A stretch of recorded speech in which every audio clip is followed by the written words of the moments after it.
well, and nice to meet you again. We had the privilege to meet each other with the federal president in my former capacity as the Minister for Europe. Welcome. Good to see you.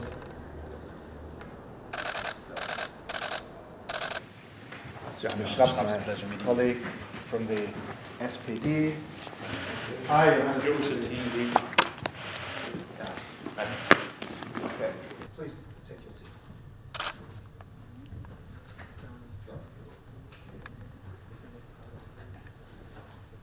Mr. Chairman, dear colleagues, I'm very glad to see you and to be here because I think there are many things and questions that today we're interested to discuss, and I hope today we will have open and constructive discussion, and we have some new factor in our relations with the European Union, and that factor is the monitoring mission of the European Union alongside of the Armenia-Azerbaijan state border. And I would like first of all to thank the European Union for making this decision. The decision was made initially. It was outcome of quadrilateral meeting in Prague when short-term mission arranged, and after that we requested for long-term mission, and we are thankful to European Union for making such decision. In general, the situation in our country continues to be tense because of, first of all, the continuing blockade of Lachin corridor by Azerbaijan. And there is an unfortunate fact that despite the decision of International Court of Justice, Azerbaijan hasn't opened the Lachin corridor so far. And I would like to invite your attention that that decision of ICJ is legally binding, and that's obligatory to deliver decisions, and it is the situation I think that internationally should be discussed, because I think that's unacceptable. Leave without reaction the decision of International Court of Justice, especially when the humanitarian crisis in Nagorno-Karabakh is continuing, and the international reaction I think is needed. We had, by the way, what is very important in this context, it is already more than 80 days that Lachin corridor is closed, and during those days Azerbaijan insisted that Lachin corridor isn't closed and that's open, and the decision of International Court of Justice is very important for clarifying this question and issue, because court stated that Lachin corridor is closed and should be open. And I think, during my visit, I heard some ideas supporting the initial idea to send international monitoring mission or fact-finding mission to the Nagorno-Karabakh and Lachin corridor to observe the humanitarian situation and to see what's going on there, because it is a crisis that could bring to the irreversible consequences, and it can transform into the humanitarian catastrophe. So I think we together should work on that, not to allow the situation go out from the control. The most important question, why Azerbaijan is doing that? We are sure purpose of Azerbaijan to exercise ethnic cleansing in Nagorno-Karabakh, to cleanse Armenians from Nagorno-Karabakh. And I think the recent statement of the President Aliyev of Azerbaijan proves that, because Aliyev said that Lachin corridor is open for those Armenians who want to leave Karabakh, which I think automatically means that Lachin corridor is closed for those Armenians who live in Nagorno-Karabakh and who want to live there.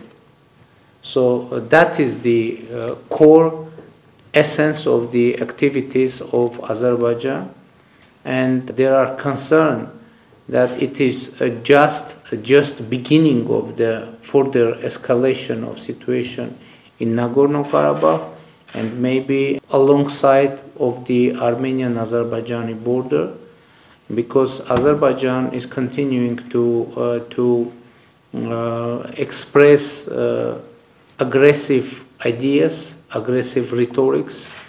And you know that last September Azerbaijan started large-scale aggression against Armenia, occupying more than 90 square kilometers territories, sovereign territories of Armenia. But from the other side, in the Prague, we reached to an agreement that Armenia and Azerbaijan recognizes each other territorial integrity and sovereignty on the basis of the Almaty Declaration of 1991, which means that the administrative borders between the Soviet republics became state borders due to declaration of Almaty, which was about the establishment of Commonwealth. It was actually about the destruction of the Soviet Union and transferring it into the Commonwealth of independent states, and the all, not all, but 13 former Soviet Union countries agreed that the administrative borders are transforming into state borders.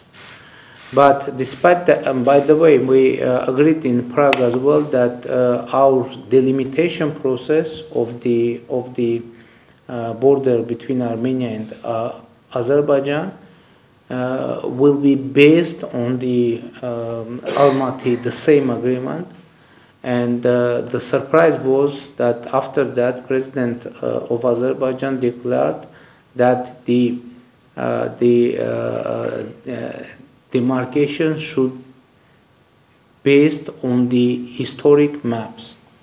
And you know, it's very difficult to explain what does it mean, historic maps. And maybe the new initiative of Azerbaijani president maybe is able to clarify the situation, because recently we saw the introduction of the initiative of so-called Western Azerbaijan, and the main content of that initiative is that the whole territory of Republic of Armenia belongs to Azerbaijan, and capital of Armenia is an Azerbaijani city, etc., etc.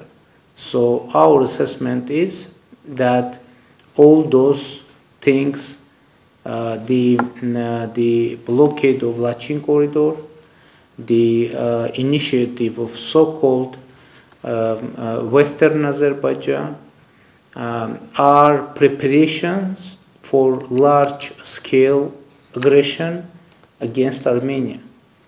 And by the way, I would like to invite your attention to another very important situation.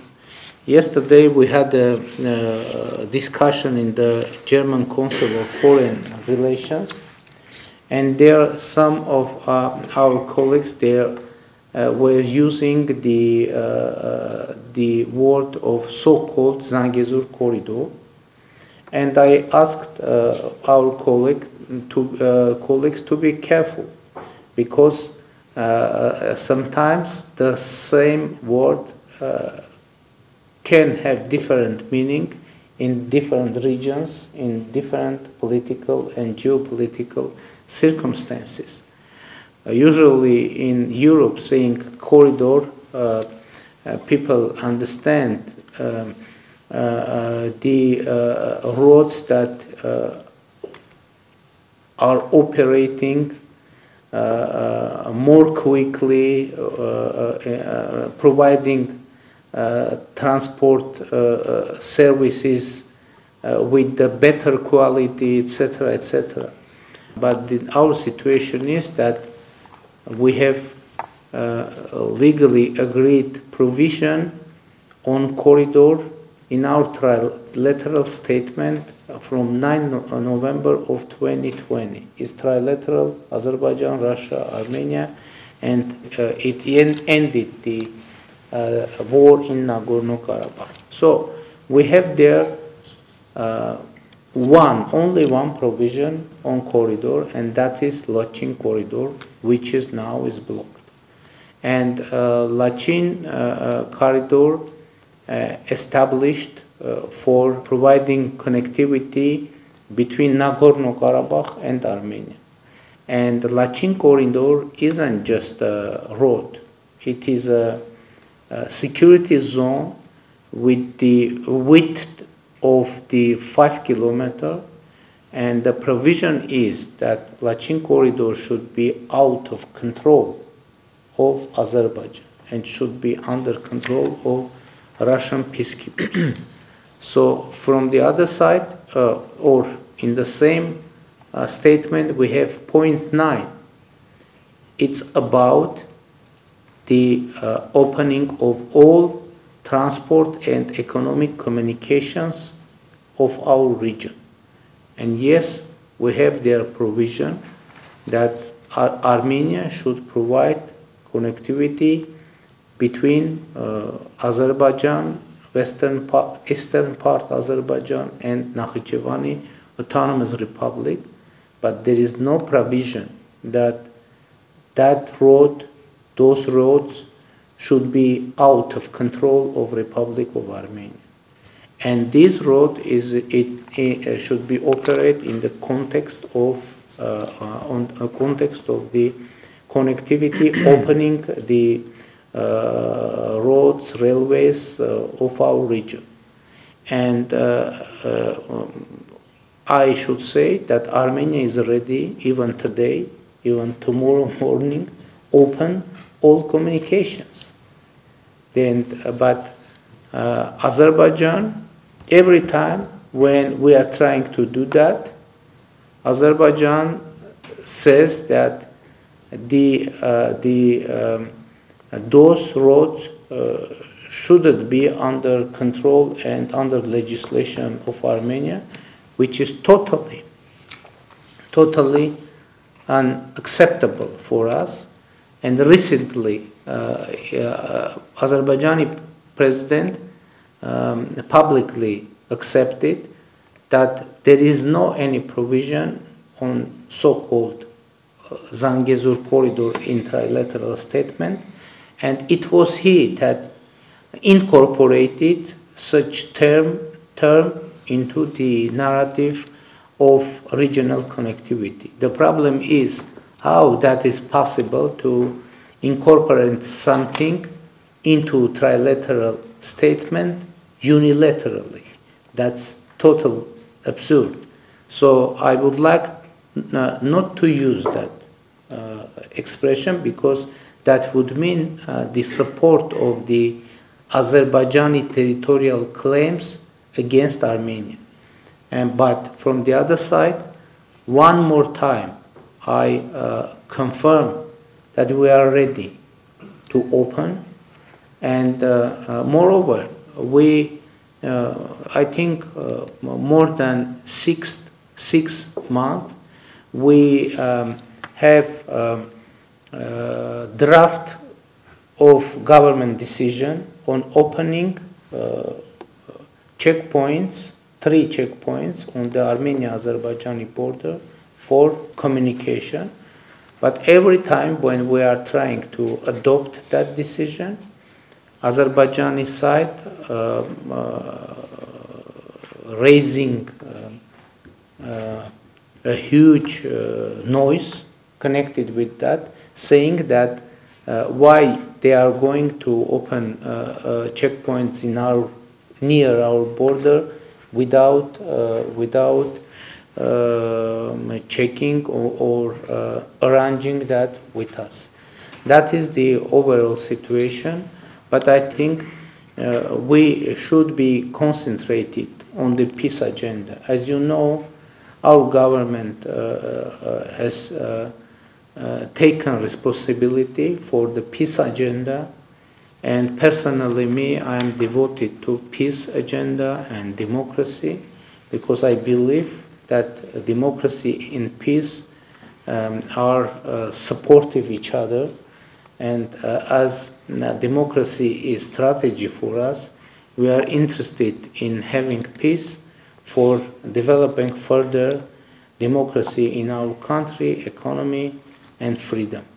That is overall assessment of the situation, and I will answer to your questions with pleasure. Thank you.